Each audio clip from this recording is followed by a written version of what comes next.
ہاں یا رسول اللہ صلی اللہ علیہ وآلہ وسلم، ایسا ہی ہے، میرے گھر میں کھانا چارپائی پر بیٹھ کر کھایا جاتا ہے۔ تو یہ سن کر اللہ کے پیارے نبی صلی اللہ علیہ وآلہ وسلم نے ارشاد فرمایا، اے صحابی، اگر تم چاہتے ہو کہ تمہارے گھر پر روزی روٹی میں خیر و برکت ہو تو تم سب گھر والے زمین پر دسترخوان بچھا کر کھانا کھایا کرو، اس سے تمہارے گھر میں خیر و برکت ہوگی۔ محترم ناظرین، اب آپ کو سائنس کے حوالے سے بتاتے ہیں کہ بستر پر بیٹھ کر کھانا کھانے کے بارے میں آج کل سائنس کیا کہتی ہے۔ بستر پر بیٹھ کر کھانا کھانے سے انسانی جسم کو کون کون سے نقصانات ہوتے ہیں؟ یاد رکھیں، آج سائنس کا یہی کہنا ہے کہ بستر پر بیٹھ کر کھانا کھانے سے نقصانات ہوتے ہیں، کیونکہ آج کے زمانے میں زیادہ تر بستر روئی کے بنے ہوتے ہیں، اور آپ کو معلوم ہے یعنی ایسا بستر انسانی جسم کو لیور کی اوجاع کو باہر آنے نہیں دیتا، جس کی وجہ سے انسان کا نظام ہاضمہ خراب ہو جاتا ہے، جس سے پھر گیس اور پیٹ کی درد کی شکایت رہنے لگتی ہے۔ اس لیے جہاں تک بھی ہو سکے آپ کوشش کریں کہ کھانا ہمیشہ زمین پر بیٹھ کر کھائیں۔ اس کے علاوہ آج کل کی بھاگ دوڑ والی زندگی میں بہت سے لوگ تو اکثر جلد بازی کے چکر میں کھڑے کھڑے کھانا کھا لیتے ہیں، لیکن یاد رکھیں کھڑے ہو کر بھی انسان کو کبھی کھانا نہیں کھانا چاہیے، اس سے معدے کا سسٹم صحیح سے کام نہیں کرتا۔ اس لیے یاد رکھیں کہ کھانا ہمیشہ خاموشی کے ساتھ اور بیٹھ کر دھیرے اور اچھی طرح سے چبا چبا کر کھایا جائے۔ اس طرح سے کھایا گیا کھانا انسانی جسم کو فائدہ پہنچاتا ہے۔ یاد رکھیں بلا وجہ اور بلا ضرورت کے کبھی بھی بستر پر بیٹھ کر کھانا اور کرسی پر بیٹھ کر کھانا نہ کھائیں، اس طرح کی عادت اچھی بات نہیں۔ اللہ کے پیارے نبی صلی اللہ علیہ وآلہ وسلم نے ٹیک لگا کر کھانا کھانے کو بہتر طریقہ بتایا ہے، اس لیے ہم سب کے لیے بہتر یہی ہے کہ جیسا کھانے کا طریقہ ہمارے پیارے نبی نے بتایا اسی طریقے سے ہم سب کو کھانا چاہیے۔ محترم ناظرین، اب ہم آپ کو بتاتے ہیں کہ اسلام میں کھانا کھانے کا صحیح طریقہ کیا ہے۔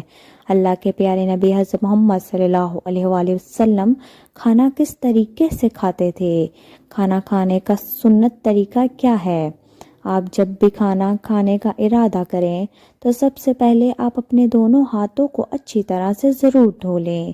صرف ایک ہی ہاتھ کی انگلیاں نہیں بلکہ دونوں ہاتھ اچھی طرح سے گھٹنوں تک دھو لیں۔ صرف ایک ہاتھ سے سنت ادا نہیں ہوگی، کیونکہ یاد رکھیں اللہ کے پیارے نبی جب بھی کھانا کھاتے تھے تو پہلے آپ اپنے دونوں ہاتھوں کو اچھی طرح سے دھو لیتے، اس کے بعد آپ اپنے دونوں ہاتھوں کو کسی تولیے سے یا رومال سے نہیں پوچھتے تھے، لیکن پھر جب آپ کھانا کھا لیں تو اس وقت آپ اپنے ہاتھوں کو اچھی طرح سے پوچھ لیں تاکہ کھانے کے اثرات ہاتھوں میں باقی نہ رہیں۔ اس کے علاوہ آپ جب بھی کھانا شروع کریں تو پہلے بسم اللہ ضرور پڑھ لیں۔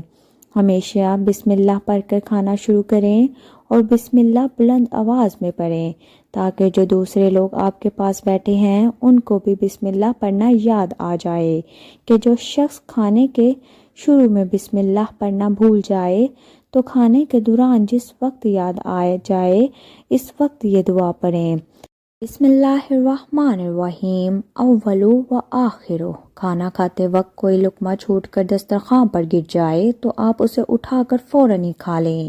یاد رکھیں آپ ایسا ہرگز نہ کریں کہ آپ اس لقمے کو اٹھا کر پھینک دیں، تو یہ کھانے کی بے ادبی ہوگی اور آپ کے گھر سے برکت ختم ہو جائے گی، اس لیے آپ یہ غلطی بھی کبھی نہ کریں۔ اس کے علاوہ آپ یہ بھی ضرور یاد رکھیں کہ آپ جب بھی کھانا کھائیں تو بہت زیادہ گرم کھانا بھی نہ کھائیں، نہ ہی کبھی کھانے پر پھونک مار کر کھائیں، اس کو کبھی ٹھنڈا کریں، اور کھانے کے بعد صابن سے اپنے ہاتھوں کو دھونے میں کوئی حرج نہیں۔ اس کے علاوہ کھانا کھانے کے بعد سب کے لیے خیر و برکت کی دعا ضرور کریں۔ اس کے علاوہ آپ یہ بھی یاد رکھیں کہ آپ کبھی بھی سونے اور چاندی کے برتنوں میں کھانا نہ کھائیں، کیونکہ سونا اور چاندی کے برتن میں کھانا کھانا جائز نہیں۔ کھانا کھاتے وقت یہ بات کا اور دھیان رکھیے کھانا ہمیشہ بیٹھ کر کھائیں، کیونکہ یہ بھی ہمارے پیارے نبی صلی اللہ علیہ وآلہ وسلم کی سنت ہے اور صحت کے لیے ایسا کرنا بہت فائدہ مند ہے۔ بیٹھ کر کھانا کھانا ہماری صحت کے لیے بہت اچھا ہے، اور آپ کھانا کھاتے وقت کھانا اتنا ہی کھائیں جتنا آپ کھا سکتے ہیں۔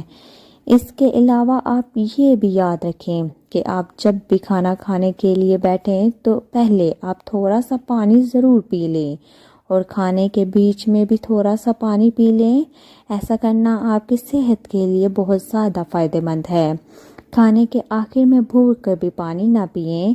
اس کے بعد آپ کھانا کھانے کے تقریباً 1 گھنٹے کے بعد ہی پانی پئیں۔ جن لوگوں کو کھانا کھانے کے فوراً بعد میں پانی پینے کی عادت ہے ان کو ایسا کرنے میں تکلیف ہوگی، لیکن پھر دھیرے دھیرے ایسے لوگوں کو اس کی عادت ہو جائے گی اور پھر ان کو ایسا کرنے سے بہت سارے فائدے حاصل ہوں گے۔ اس کے علاوہ یہ بھی یاد رکھیں کہ اگر آپ کسی اور کے ساتھ کھانا کھا رہے ہیں، کھا کر کبھی نہ اٹھیں، بلکہ جب تک آپ کے ساتھ والا کھانا کھا لے تب تک آپ بھی وہاں سے نہ اٹھیں۔ اس کو اکیلا کھانے پر چھوڑ کر آپ پہلے نہ اٹھیں، اور آپ جب بھی کھانا کھائیں تو کھانے کو اچھی طرح سے چبا چبا کر کھائیں۔